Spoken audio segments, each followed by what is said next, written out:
Ladies and gentlemen, welcome to GameClock, your new favorite sports show. I'm your host, Michael Pales, and today we're going to be talking about Week 10, breaking down Week 11, and just in general, recapping the past week of action in the NFL. So without a further ado, let's get into Quarter 1, and let's get it going. As we get there, let's start the clock. One moment, as I need to interact with it, I need to not change it. There we go, we're in action. In Week 10 had a lot of action. The first game, well, not in the first game, I should say. We had Raiders versus Broncos at the Broncos Stadium, and this was a abysmal game of offense. Let me tell you, this game was a game that people were expecting, Broncos are going to come in here, handle business, which they did, but not in the manner you want to see if you're a Broncos fan. You want to see them absolutely smack the Raiders. You don't want to see them come out eking by with a 3-point win against the Raiders. You want to see them have a dominant fashion. Even though they're currently leading the AFC West in record, people still think the Chiefs are going to win in the end of the day. And that's not a good thing when you're the Broncos coming in and getting later in this season. You can't have close wins like this. You have to have dominant wins when they are against weaker opponents. When you're against tough opponents like the Chiefs, like the Chargers, when you have these in-conference matchups, those can be close matchups, but you want to see dominant wins against weaker opponents like the Raiders, and you just didn't see that. It was too close of a game, in my opinion, and I think that it worries me when it comes to the playoff hopes for the Broncos. Now looking at the game in Berlin, the first game in Berlin for the NFL, it was just an amazing game, a very close game, went to overtime, and it was signed, sealed, and delivered by Jonathan Taylor. Jonathan Taylor had over 200 yards of rushing and 3 touchdowns. Let me tell you, I was excited. I had him on fantasy, but also as someone who played running back, Jonathan Taylor's doing something we have not seen in the modern era. He is putting up numbers like nothing. It's insane. This was another one of his 3 touchdown games. He has a shot at breaking the touchdown rushing record for a running back. This game could be the game that we look back on later in the season if he continues to maintain the success and be like, that was the game that was the turning point in MVP conversations. He is, I can't say he's locked up Offensive Player of the Year because Jackson Smith-Njigba over with the Seahawks had a great game, but he is consistently being the engine of one of the best teams in the NFL. And if the Colts finishes a 1 or even 2 seed and he is the main engine, I could see the argument for him being MVP. For the Falcons, tough loss. It was an international game. Obviously, you don't lose a home game, which is the nice thing about some of these international games is when you're the away team, you're not losing a home game. The Colts, this counted as a home game for them, so they didn't have that same level of ability to be like, okay, we have to win this game because it's a home game for us. This is our home game. So, big deal. Falcons come out of this with a loss. They're currently, I believe, 3rd in the South right now, and it's looking rough for the Falcons when it comes to their playoff hopes and their chances at winning the AFC South, especially with how the Buccaneers were able to play against a top-tier team like the Patriots. Now going down to the Browns-Jets game, this was a quite a tough game between both of these teams. The Jets were able to get a win at home in MetLife Stadium. Let me just quick reminder yes, correct. This game was won pretty heavily by defense, right? Because this was the game that had an insane statistic. This was the game that had a kick return touchdown and a punt return touchdown. The Jets offense had not touched the field. It was a opening kickoff, punt return touchdown. Then the Browns went on offense, and the defense stopped them, 3 and out. They punt the ball, and the punt returner goes and scores a touchdown. That game was won by special teams. Once again, special teams has played a huge factor in this season. The more I look at it, the more you're seeing special teams pop up in different teams. Missed field goals. There were games that were decided by a field goal, including the game that we saw on Monday Night Football, which I was not able to watch because of the ESPN deal.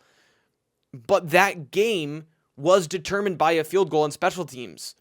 The more we're seeing in this season, the more special teams is becoming a huge emphasis when it comes to the success of teams. The Browns won this game because of their special teams. The Jets should not have won this game. They scored 14 total points on special teams. That is an insane statistic. Saints beat the Panthers. This was a game that was a shocker, let me tell you, taking the Panthers to 5-5. The Panthers currently still sit second in their division, but this is not a loss you want to take.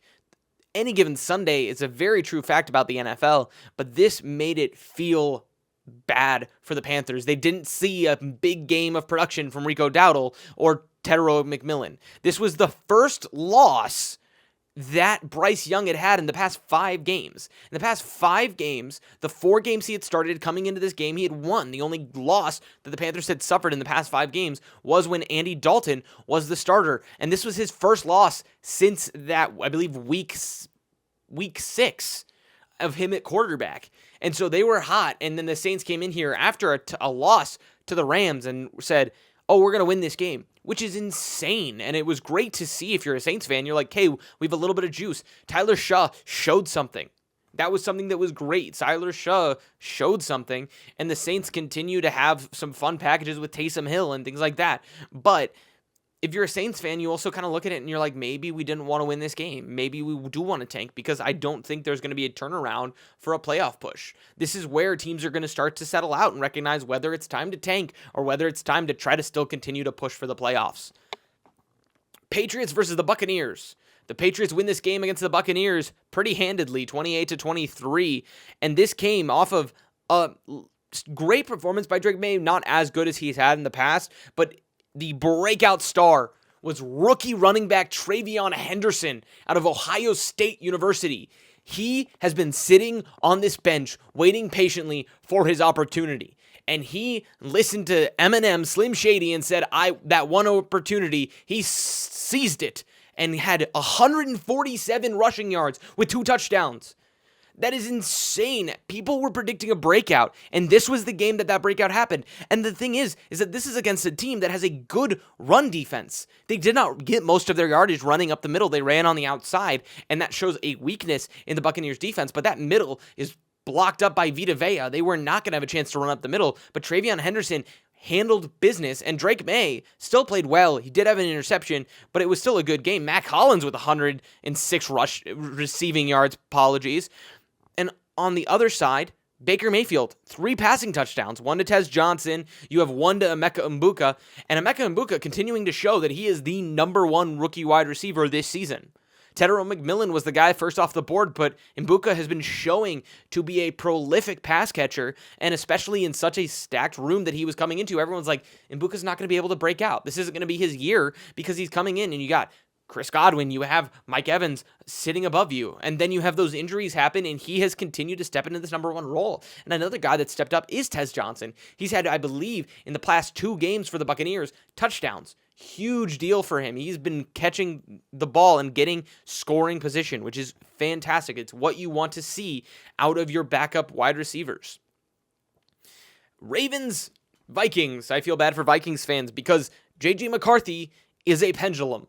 There are games where J.J. McCarthy looks like the second coming of Tom Brady, and then there's games where he looks not like the second coming of Tom Brady. It is one of those things where if you have inconsistent quarterback play, it's going to lead to poor performances. Justin Jefferson is showing frustration. Justin Jefferson has given so much grace to this organization when it comes to his quarterback situation. Kirk was great. Justin was not mad when Kirk Cousins was throwing him the ball because he was a consistent passer. He would get his targets. He would get his money. Like, he was doing well. And now that he's been in this now quarterback hell of sorts, he's now trying to figure out what's next. What is going on? I need to figure this out.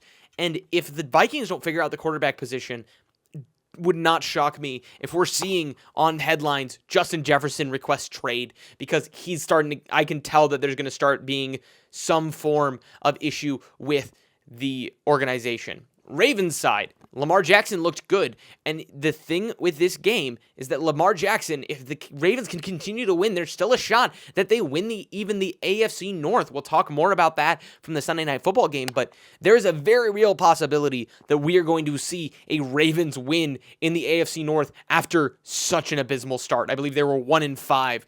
This could be the turnaround that they needed. They really, truly just live and die by Lamar Jackson, and that's an exciting thing to see because he is an exciting player to watch.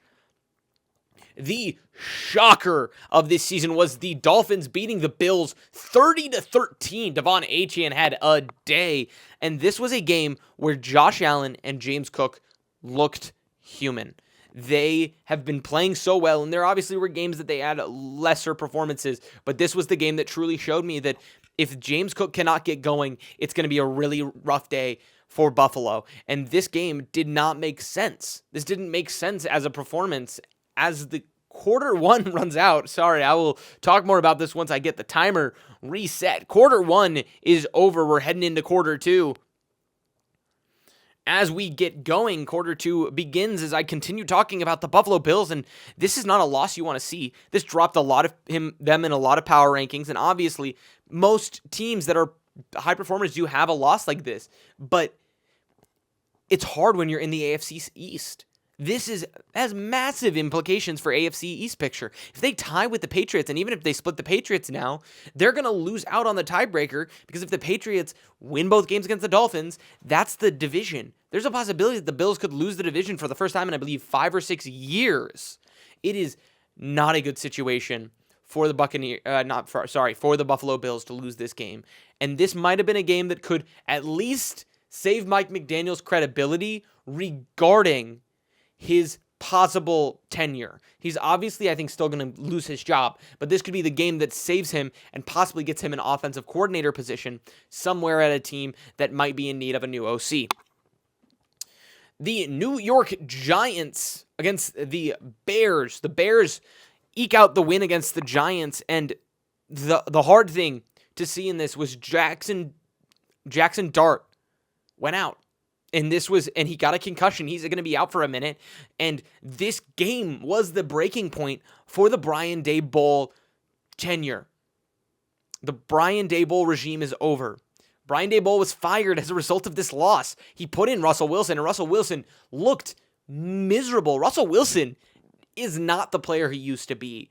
And it was so bad that they've declared Jameis Winston is going to be the starter next week, which I will talk more about in our looking ahead.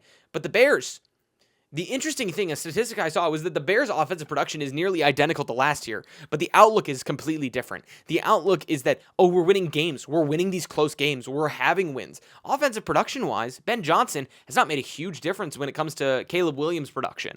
And that's something that you look at and you're like, I wonder what that's about. It's because the defense has been playing well. There's a different energy in a team. Sometimes the production doesn't matter. If you have a team that puts up 2,000 yards in half of a season, and a team that puts up 2,000 yards in half of a season but's winning games, which team's going to be praised more? It's the team that's winning games, and that's what the Bears are doing. The Bears are winning games right now. They're currently 6-3. The Bears are playing well with Ben Johnson, and this is going to be a wide open NFC North. This NFC North is going to be such a fun race to watch as we come down the stretch, but for Jackson Dart, you got to feel for him. Concussion, never an easy injury. It's going to take time. This was the worry about rushing Jackson Dart out, was he's going to get injured. He's been developing every single week, and it's been great to see. But the worry is could injuries plague it? And Brian Daboll, this was his last shot at having a chance at saving his job, and even then it didn't work after this injury. So you got to feel for Jackson Dart. The Giants are going to be in an interesting spot come next week. Jaguars lose to the Davis Mills-led Texans. The Davis Mills, the backup starting. I predicted that the Jags were going to have a bounce-back win, but they actually had a loss that came down to the end of the game. It was 30-29. The Jags, I believe, had 5 or 6 seconds left on the clock. They just needed a short out route, get it out. But what inevitably happens is a sack with a big boy, thick 6 touchdown. I believe it was Sheldon Derrick. Something along those lines. Sheldon Dawkins. I don't remember his name exactly, but we did have a thick 6 on Sunday, and that was a big game. The Texans had a huge game. Davis Mills played well, and that's what you want in a backup quarterback. He had 2 touchdowns, 1 interception, and Marks had a great game with 63 rushing yards and a touchdown, and Nico Collins had a day with 140 receiving yards. When it comes to the Jags, I I don't know what to think when it comes to the Jacksonville Jaguars, because they win tough games and they get these game wins against teams that you don't expect. They beat the Kansas City Chiefs, for instance, and then they go into a game against the Texans team that has been looking very poor offensively, is led by the backup quarterback in Davis Mills, and then they lose 36-29. Not what you want to see. And also, news out of the Jaguars camp is that Travis Hunter's out and will undergo season-ending knee surgery. Not what you want to see if you're a Jacksonville Jaguars fan. Obviously, prayers up for him in that surgery. Knee surgeries are never enjoyable. I've been through two. And Travis Hunter will be able to get back and will be probably just as good as he was, but not what you want to see if you're a Jaguars fan, because that was the guy that you traded up for. That was your chip. That's what you wanted from the draft, and it's going to be tough to see that versatility gone at corner and at wide receiver. The Cardinals lost 22-44 against the Seahawks. There were 2 strip sack fumble touchdowns. This game was lost in the first half. At the end of the first half, it was 38-13, I think. And it was just a bad game from the Arizona Cardinals. The Arizona Cardinals made the decision, hey, we're going to have Jacoby Brissett start. They put Kyler Murray on IR, and then you have a game like this against the Seahawks. This Seahawks team is so good right now. They're probably top 5 in the NFC power rankings wise. Might even be 3. They've been playing at an exceptional level, and the Cardinals paid the price for that. They did not have the blocking they needed on Jacoby Brissett. The pass rush got there, 2 strip sack fumbles, and you're just not going to be able to recover from that. There were, I believe, 2 touchdowns from Jackson Smith and Jigba. No, 1 touchdown with 93 yards. So understand that right now the biggest question offensive player of the year race-wise is Jonathan Taylor and Jackson Smith and Jigba. Jackson Smith and Jigba, this game was obviously a good game for him, but was not a game you want to see when the other guy that you're competing with that award for has a 242-yard rushing game with 3 touchdowns. So when it comes to the offensive player of the year race, Jonathan Taylor, I wouldn't say cements it, because obviously long season, another 8 games still.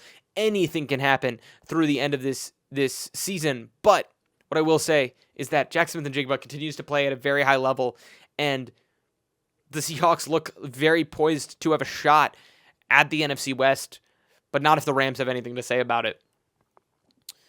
Lions-Commanders. The Lions manhandled the Commanders. The Commanders cannot play at all when they do not have Jaden Daniels. Jaden Daniels, though, is not going to be out for the whole season. There was worries that we were going to be seeing an elbow surgery that was going to end the season for them. But, hey, it's not. It's going to be about a 2-week issue. A lot of people were worried it was going to be surgery. With the way that injury looked, it looked like it was going to be needing surgery, but he might be back within the next couple weeks.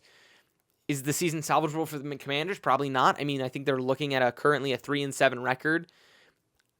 I don't think it's advisable. If Jaden Daniels is healthy and recovered, yes, absolutely, put him back in. But I don't know if that's going to be the case. But the Lions continue to look very strong, and this is going to be a very fun race at the end of the season for the NFC North.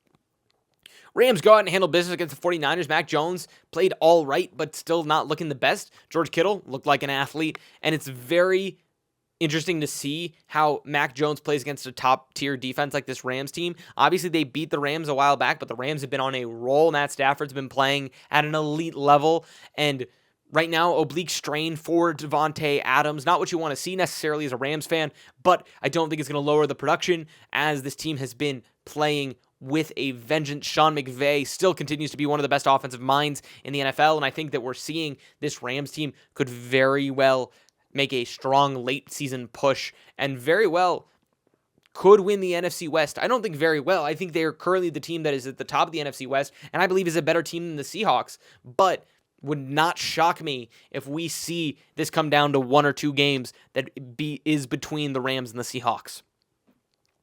Chargers handled business against the Steelers. Ladd McConkey had the dagger at the end of the season. Keenan Allen receives a last-minute catch that cements him as the receptions leader for the Chargers organization, passing Antonio Gates. Antonio Gates was at the game. It was a very cool thing to see for Keenan Allen after he had his tenure with the Bears and came back. But the Chargers get the win. Very clearly had a very strong dominant game against this Steelers team. The Steelers don't have a clear wide receiver 2. They were double teaming DK Metcalf, the Chargers were, and the Steelers could not get offense going, and this just proves that they need a second wide receiver, and it's probably not going to happen until next season. Eagles-Packers game, I'm probably going to go into overtime for this quarter, but this Eagles-Packers game was a very strong defensive game is what I will say. But right now, Matt LaFleur has not been looking like the play caller he used to be back when he had Aaron Rodgers. This offense has been abysmal from both sides of these teams. These teams do not look like top competitors in the NFC right now. So, and that's the clock for second quarter. It's halftime. I'm going to put a minute or so left on the clock. 1 minute on the clock as I just break down this last game. What I will say about the rest of this game truly was just a slow game. What I will say also, I was not able to watch the full live game because of the ESPN issue with YouTube TV. I have YouTube TV. I have NFL Sunday Ticket. I was unable to watch the Eagles-Packers game because of the ESPN deal, so I wasn't able to watch all of it, but from what I was able to observe through the highlights, it was a very heavily defensive game. Some big plays. Devontae Smith had a huge touchdown. Josh Jacobs had those were the only 2 touchdown scorers. The Packers did not look very good offensively. The Eagles, I think, were just a result of such a strong Packers defense. I think the Eagles' offense is probably better than what they were playing at, but that's just because of how good the defense is for the Packers. But the offense from the Packers is really was lacking, and you really wanted more from them. So that's what I'll say about Week 10 as the clock runs out. And I'll talk we're gonna probably go quickly into week 11 and breaking that down, but I'm gonna get a quick swig of water as that happens.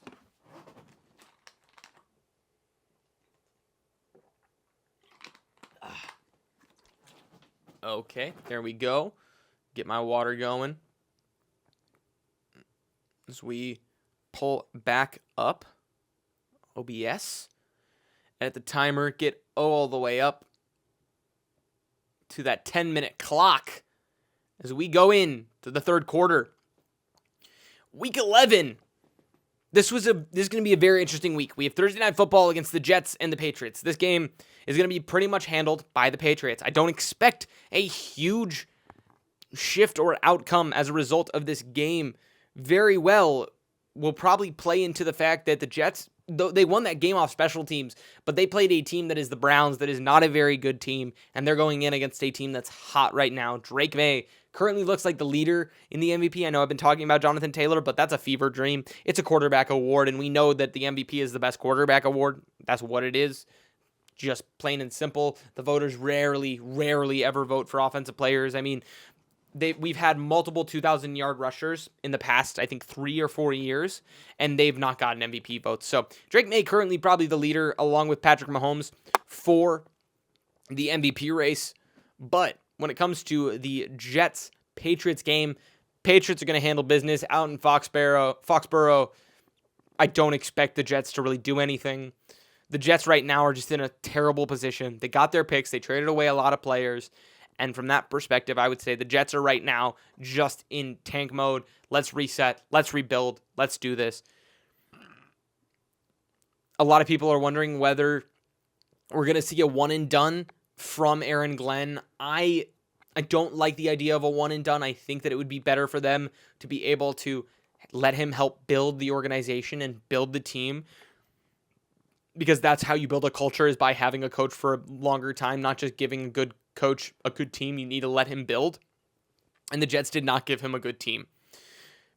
So Jets, it's probably going to be a manhandling out in Foxborough for these Patriots. I want to see a huge game by Drake May through the air. Commanders Dolphins. This is going to be an interesting one. I think the Dolphins win this game. They're at home. Well, okay. At home. This is the Madrid game. This is the game in Spain. It's going to be a very, very interesting game. I think it'll be really cool to see a game in Madrid. It's going to be an 8:30 window, so another early morning game.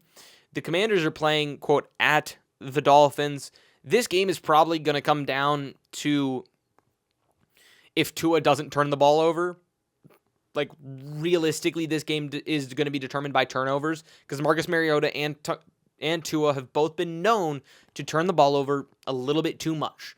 And this could be the game that kind of we see that.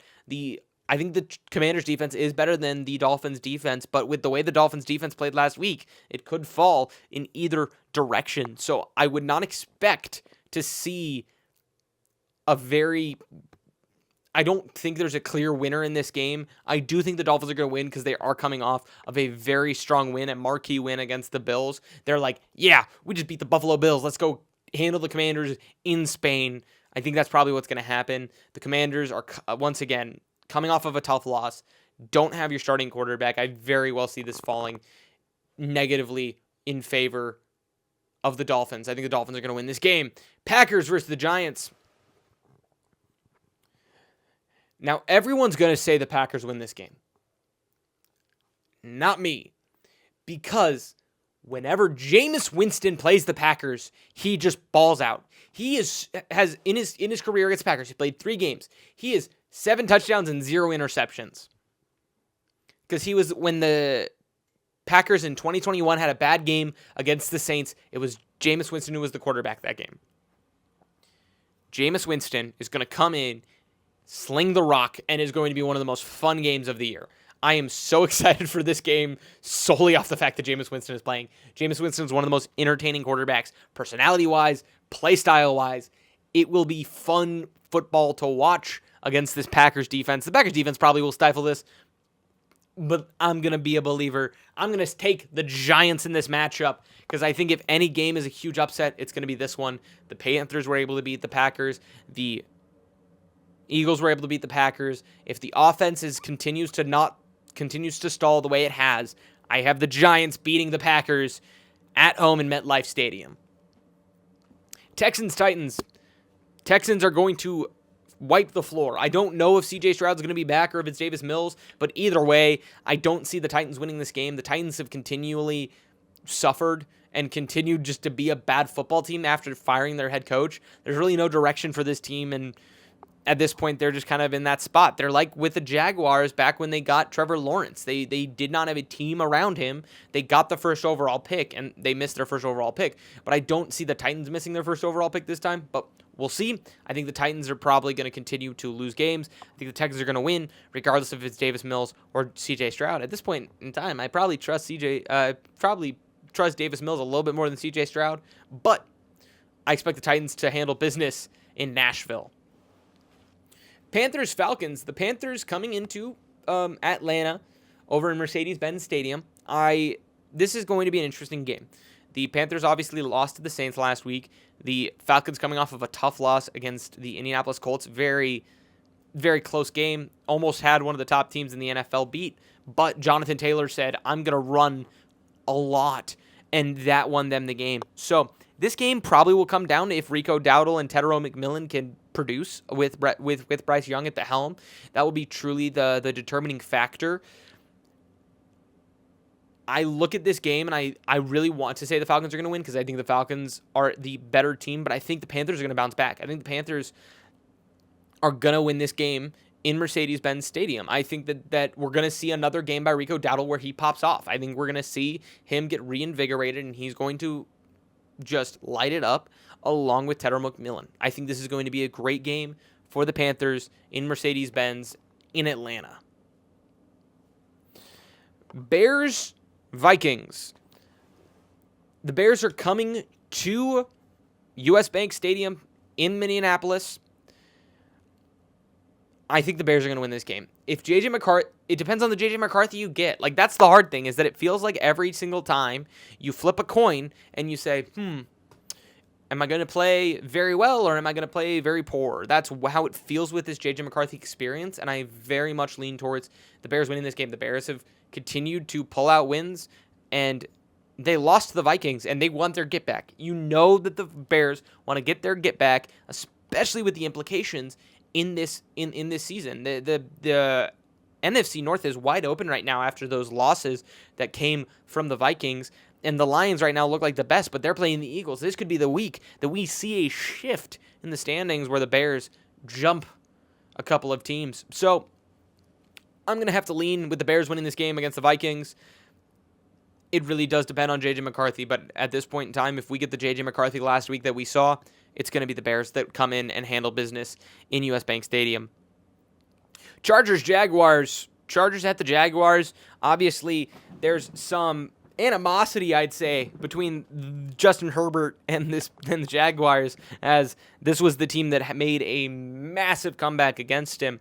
But I think the Chargers come in here and handle business. They were able to beat the Steelers, and I think the Steelers have been playing well. The Jaguars are coming off of a tough loss against the Texans against a backup quarterback. I think if Justin Herbert can handle business, can play well and play at the level that he has been able to play at, I expect the Chargers to win this game. I think this team is one of the best coached teams in the NFL right now, and I think that they're right now in a spot where they're like, we have a shot at winning the AFC West.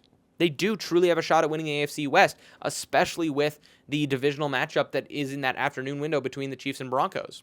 So, by that perspective, I have Chargers beating the Jaguars out in Duval.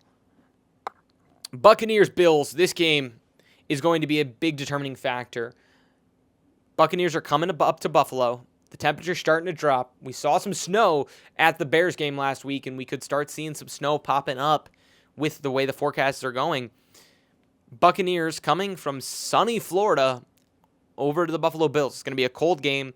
I think the Buccaneers are probably going to lose this game. They did lose the game to the Patriots, and I think the Bills need their bounce back game. They truly do need their bounce back game. And if they saw, oh, hey, Travion Henderson ran for 147 yards and 2 touchdowns against the Buccaneers, why can't James Cook do that? And so I have a feeling that it's going to be establish a run game with James Cook and sling it through the air. That's what we always expect from the Buffalo Bills, and I expect nothing less from the Buffalo Bills again, especially with the Buccaneers coming in and playing in cold weather environments. The only player on that team that has that experience is Baker. Mbuka also has some of it with his Ohio State experience, but I think the elements are going to play a factor, and I think that the Buffalo Bills are going to win this game against the Buccaneers, and the Buccaneers are going to continue to be in that weird spot where do we know whether they're going to be the team that wins the NFC South or not, or will there be a shocker with the Carolina Panthers? And that's going to be the third quarter done and dusted. One moment as that goes off as we restart, put the fours up, fourth quarter, as we have 7 games left. Let's talk it out. Bengals at the Steelers. The Old Man Bowl back in action just a couple of weeks apart. I'm excited to see this. Joe Flacco. This is going to be a slug out. We know it's the Bengals defense. It's going to be a slug out. We know for a fact that it's going to be a slug out. The Bengals are probably going to take some tips from the Los Angeles Chargers and say, let's double team DK Metcalf. And that's what I expect to see. They're going to double team DK Metcalf, and they're going to try to make the tight ends and the other wide receivers beat them. But I actually have the Bengals winning this game. I have this being a Bengals upset win because the Bengals have been playing very, very, very high-level offense. And if they can exploit the Steelers' defense in a better way than what the Chargers were able to do, I would say that it's probably going to be the Bengals that win this game. The Steelers' offense, I don't think, can keep up with the the Bengals' offense. I don't think if it comes to a shootout, I don't see the Steelers' offense being the one to win this game. Now, if the Steelers' defense can say, hey, we're going to get in the backfield and wreak havoc, and TJ Watt has a very good game, I could see that happening. But my bold prediction this week, aside from, of course, me saying the Giants are going to beat the Packers, is that I believe the Bengals are going to beat the Steelers this week in Pittsburgh. The 49ers are going to Arizona. They're going to be playing in State Farm Stadium out in Glendale. The 49ers are going to win this game. Marvin Harrison Jr. is out due to an appendix surgery, which was unforeseen. Let me tell you, when I got that report, I was like, what on earth is happening? Marvin Harrison out for 2 weeks. It's because he had appendix surgery, probably appendicitis. I did not read the full injury report, but he's going to be out this week, which means if you're a Trey McBride owner in fantasy, know that he is going to be getting force-fed the ball. Michael Wilson also might have a good game. But I think the 49ers win this game. The 49ers have been playing very good defense, and even against especially against teams that have mediocre offenses, which I think the Cardinals at this point in time do have.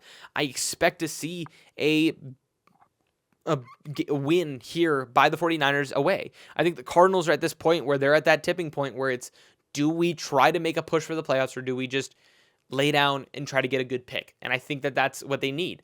I think right now, if you're the Cardinals, you don't want them to be a team that's an 8-9 team again. You don't want to finish with one of those weird mediocre records. And especially if you're going to try to wheel and deal Kyler, that's probably what you'll want. You probably want some draft capital to probably get either a better draft pick or a good prospect. And you're not going to get that if you're a mediocre team. So I have the 49ers beating the Cardinals. Right now, Brock Purdy is still out. I don't know when he's going to be reported back yet.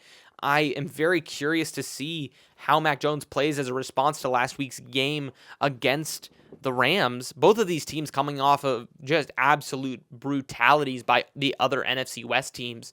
And so this is going to be a very interesting matchup. It's very fascinating how we're just seeing two NFC West matchups back to back both these weeks, because the Rams are also playing the Seahawks. But though I want to believe in the Cardinals and Jacoby Brissett, I do think that the Cardinals are going to lose to the 49ers come 3:05 on Sunday. The Seahawks versus the Rams. Seahawks are going to Los Angeles in SoFi Stadium. This could be the game that determines the NFC West. Obviously, they're going to play later in the season, but this could be the game that determines the AFC West. The NFC West. I think I have the Seahawks winning this one. I want to say it's the Rams. The Rams continue to look so good. Matt Stafford's having an MVP level season as a 38-year-old. But I believe in the Seahawks defense more than I believe in the offense of the Rams. But this is one of the most 50-50 games ever. I would say in my belief, like when it comes to my percentages of who's going to win, it's a 50.5 and a 49.5. I happen to have the 0.5 in favor of the Seahawks. So I do have the Seahawks coming into Los Angeles and beating this Rams team, that both these teams coming off of amazing offensive performances. But I do think the Seahawks are going to be the team that wins this game. I don't know why. It's a very close game. Both these teams match up really well, but a gut feeling says that the Seahawks handle business in Los Angeles. The Chiefs going to Mile High. They're going to be playing at the Denver Broncos. This game is going to have tremendous implications for the AFC West picture. The AFC West currently is a race between three teams. It's the Chiefs, it's the Broncos, and it's the Chargers. The Chiefs, I believe, are coming off of a bye week. This was a week where they could reset, relax, and they're going to come in and see, hey, that was a very weak performance by the Broncos. We need to capitalize on this. And I expect them to capitalize come Sunday. They're going to be playing against a Broncos team that probably wants to have a better game. But the Chiefs are going to be healthy. Rashee Rice, Travis Kelce, Patrick Mahomes. Plain and simple, Patrick Mahomes, I think that the Chiefs are going to start to be on the uptick, because right now, technically, they'd miss the playoffs, but I think they're going to be the team that comes in and handles business in Denver. Ravens versus the Browns. The Browns are at home against the Ravens. The Ravens are going to win this game. The Ravens are coming off of a couple of wins. They're starting to string wins together. This is what they need. They need to string wins together.